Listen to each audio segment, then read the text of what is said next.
الرحمن الرحيم.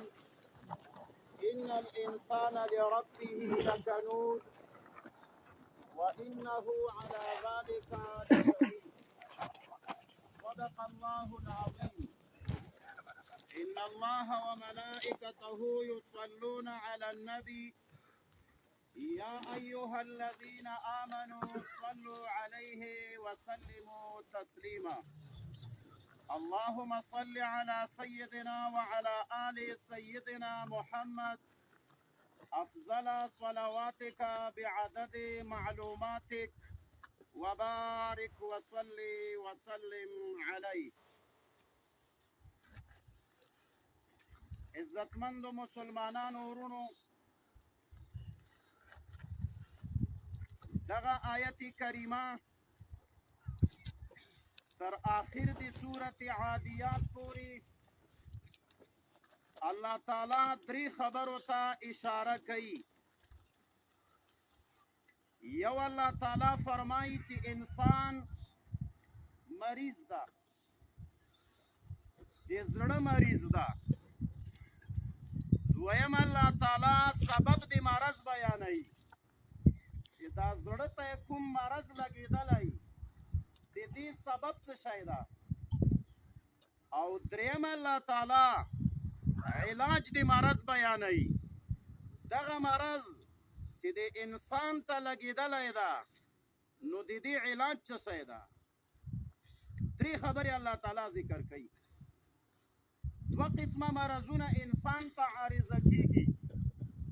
یو ظاهري مرضونه، سر باندې درد ده، تبه ده، شوګر ده، ګردې خرابې دي، سینې کې مسله ده. دغسې مرضونه د دې علاج او معالجه په ظاهري دوایانو باندې کیږي. ډاکټر ته مراجعه وکړئ، هغه تشخیص او معاینې وکړئ، د مرض مطابق دوا ورکړئ. یو مرض انسان ته دننه په دې زړه کې پیدا کیږي، هغه مرض تکبر، هغه مرض ریا، هغه مرض شرک. یو له دغه باطنی او قلبي مرضونو نه انسان په زړه کې ناشکري پیدا کی. نو الله تعالی فرمای انسان بیمار دا، انسان مریض دا، او زړه ته مرض لګیدلی. او دا د زړه مرض څه شی ده؟ هغه ناشکري ده. ان الانسان لربه لکنود. الله تعالی فرمای انسان ډیر ناشکره ده. شب و روز الله تعالی په ماوتا باندې نعمتونه کوي. که د ونو دا پاڼې ماوتا وشمارو نو امکان شته چې دا وشمارلی شي، ځکه متناهي شیان دي. او که د دریاب د اوبو دا څاڅکي ماوتا وشمارو نو امکان شته ده چې انسان یې وشماري. او که د اسمان ستوري هغه انسان وشماري، امکان شته چې انسان یې وشماري، ځکه دا ټول شیان متناهي دي، انتها او حد لري. خو یو داسې نعمتونه الله تعالی په انسان باندې کړي چې هغه بیا شمار لاندې نشي راتلی. وان تعدوا نعمت الله لا تحصوها. الله تعالی فرمایي که د ما نعمتونه تاسو وشمارئ، لا تحصوها، دا نعمتونه تاسو شمارلی نشئ. انسان په وس کې نشته. کومې ورځې نه چې ماوتا پیدا شوي یو تر ننه پورې، تر مرګه پورې شپه او ورځ ماوتا باندې نعمتونه د الله راورېږي او نازله کیږي. د دې په مقابل کې انسان ته شکریه پکار ده. باید انسان د دې شکر ادا کی. لئن شکرتم لازیدنکم واشکروا لی ولا تکفرون ما یفعل الله بعذابکم ان شکرتم وآمنتم. الله تعالی فرمای دی ما شکر وباسئ، زه به دا نعمتونه نورم درته زیات کم. خو انسان داسې نه کوي. انسان ان الانسان لربه لکنود. نو مرض څه شی شه؟ الله دې موږ ته دغه مرض نه شفا راکړي، الله دې موږ دې مرض نه وساتي. مرض د انسان په زړه کې ناشکري ده. شکر څوک نه بس، دا مرض شو. دویم الله تعالی په دې آیتونو کې سبب مرض بیانوي. دغه مرض چې انسان ته لګېدلی ده، د دې مرض ناشکري سبب څه شی ده؟ علت یې څه شی ده؟ مرض خو د وشي نه انسان ته لګېږي. الله یې سبب د مرض بیانوي. وانه لحب الخیر لشدید. الله تعالی فرمای انسان مال سره ډېر محبت کوي. د مال د محبت دی وجه نه انسان زړه ته مرض ولګېده، ناشکري ورته ولګېده. سبب یې څه شی ده؟ ځکه دی د مال سره محبت کوي. خیر دلته په معنا د مال سره ده، نو انسان د مال سره ډېر محبت کوي. نبی کریم علیه الصلاة والسلام فرمای یقول ابن آدم مالی و مالی مالی مالی وهل من مالك الا ما اکلت فافنیت او تصدقت فامزيت او لبست فابليت وما سوى ذلك فهو ذاهب وتاركه للناس او كما قال عليه الصلاة والسلام. نبی علیہ السلام فرمای دی ما مال بنده وای دی ما مال مال خو دی هغه ده چې ودی خوړه نو ختم دی که، مال دی هغه ده چې وادي غوسته نو زوړ دی که، مال دی هغه ده چې صدقه دی که فامضیته هغه دی مخته ځان ته ولیږه. وما سوا ذلک کوم مال چې دینه بغیر ده هغه خو ورثو ته پاتې کېږي. مولوي صاحب محترم وفات شو، الله دې مغفرت ورته وکړي. هر شی چې پاتې کېږي هغه ورثو ته پاتې کېږي. لو كان لابن آدم واديا من ذهب ليحب أن يكون له واديان من ذهب ولن يملأ فاه إلا التراب ويتوب الله على من تاب أو كما قال عليه الصلاة والسلام. نبي عليه السلام فرمای که انسان ته یوه کنده د سرو زرو نه الله ورکي بالفرض والتقدیر نو دی به زړه کې وایي چې کاشکې دوه وایي، او چې دوه ورکي بیا به وایي چې کاشکې درې وایي. نو انسان مال سره محبت کوي، د مال د محبت د وجې نه انسان کې ناشکري پیدا شي. الله دې موږ د دنیا د محبت نه وساتي، الله دې موږ د مال د محبت نه وساتي. مولانا رومي د دې مثال ورکوي آب کشت آب زیر کشتی اورا پشتی است آب در کشتی هلاکی کشتی است. امام مولانا رومي رحمه الله فرمای وای مال استعمالوا دنیا استعمالوا خو ځان نه اعلان دی. مثال یې ورکوي د کشتۍ په دریاب کې روانه ده، خو که اوبه د کشتۍ نه لاندې وي اورا پشتی است، دا د کشتۍ دپاره پشتي د کشتۍ به روانه وي، او که دا اوبه په کشتۍ کې دننه ورننوتې آب در کشتي هلاکې کشتي است.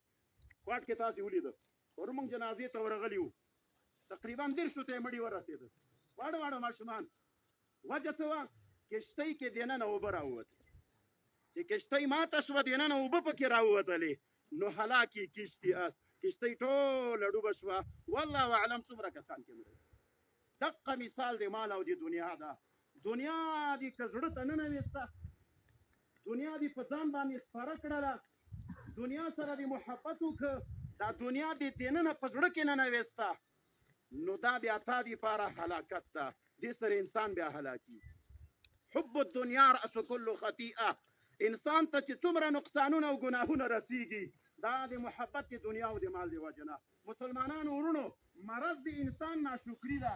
سبب د مرض هغه محبت د مال او د دنیا سره د زړه ته به نه باسي.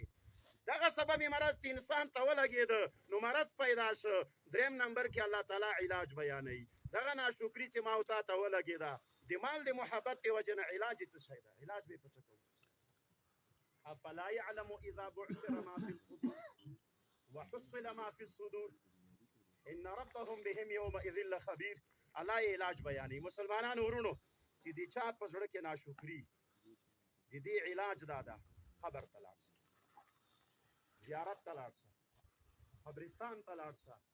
دغسې یو مرده ده وفات شوی ده، د هغه مخ ته وګوره، څنګه چې هغه ته وګورې ډایرکټ زړه کې تصور وکړه چې دی وفات شه، انسان و زم انسان یم، دی مسلمان و زم مسلمان یم، دی ما غوندې خوراک او چیکاک یې کاو زم خوراک او چیکاک کوم، دی وفات شه نو زه به هم وفات کېږم، د ده جنازه مې وکړه نو د ما جنازه به هم کېږي، دی من خاورو ته لږ وروسته ورکوزوو نو زه به هم خاورو ته ټیټېږم، خاورو کې چې دفن کړو ده ته به نکیر او منکر راځي نو ما ته به هم راځي، ده نه به پوښتنې کوي نو ما نه به هم پوښتنې کوي، د ده نیک عمل به فایده ورکوي نو ما ته به هم رسوي د ده بد عمل د نقصان ورته رسوي الله دې نه وکړي ما ته به هم نقصان رسوي دا تصور په زړه کې کوه امام قرطبي رحمه الله فرمایي د قبرستان ته چې کله لاړې زیارت ته چې کله لاړې نو قبر ته ودرېدې دا ټول تصورات په ذهن کې رامعات کا دې سره د تا بیا زړه صفا کېږي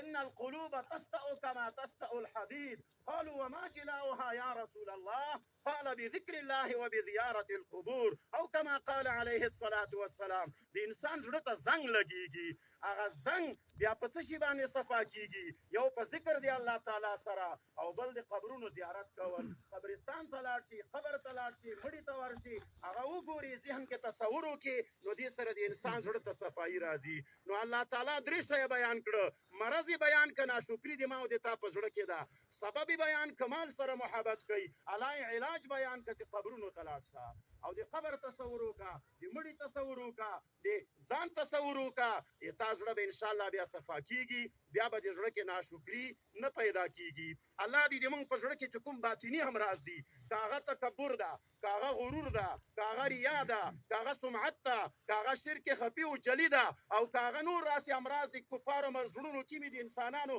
بعض مسلمانانو ته زړه کې تکبر پیدا کیږي ناشکری پیدا کیږي الله دې موږ د زړه نه د امراضونو وباسي الله تعالی دې موږ زړونه دی الله په دین باندې صفا کی دی الله په ذکر باندې دې صفا کی الله تعالی دې دغه او مولوی صاحب محترم او حاضر مرده الله دې ته مغفرت وکي الله دې درجات ورکي الله دې دغه هجرت ورته قبول کی الله تعالی دې دغه دین خدمت ورته قبول کی ان شاء الله بچي لوی لوی علما دي مدرسین دي امامان دي د دین خدمت کوي الله دې دغه خدمت ورته قبول فرمایي الله دې دوی ورثه او اجر عظیم او صبر جمیل ورکي الله تعالی دې نعم البدل په دنیا او آخرت کې ورته نصیب کړي امام صاحب دعا وکړي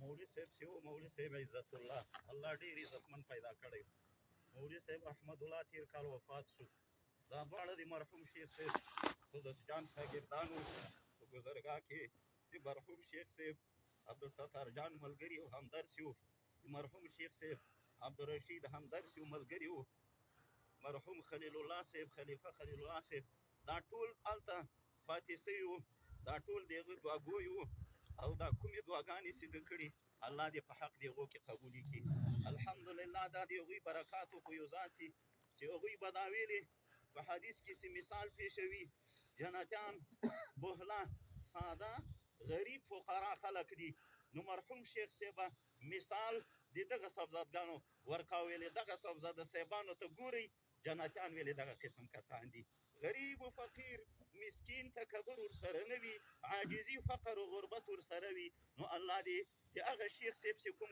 ګمان و الله پاک دې همغسې ورسره وکړي الله دې پرې رحم وکړي داسې په نامو کې ګوره اثر وي عزت الله دومره عزتمن الله پیدا کړی چې په دغه دشتو صحراو کې څومره جنازې ته علما مسلمانان سپین ږیري په اخلاص باندې راغلي زه خپله پېښور ته روان وم ماتخوځي کې موټر کې سپور ومه ټلیفون راوسه وایم سوداګر صاحب وفات ده بس بېرته موټر نه راتاو شومه ما د دې جنازه خو کومه تېر کال د ابل سوداګر صاحب جنازه قدرتي زه دلته راغلی ومه هغه مونږ وکړله او الله پاک دې په ده باندې رحم وکړي الله دې جنتونه ورته ورکړي الله دې دا سفر په خودداري ورته بدل کړي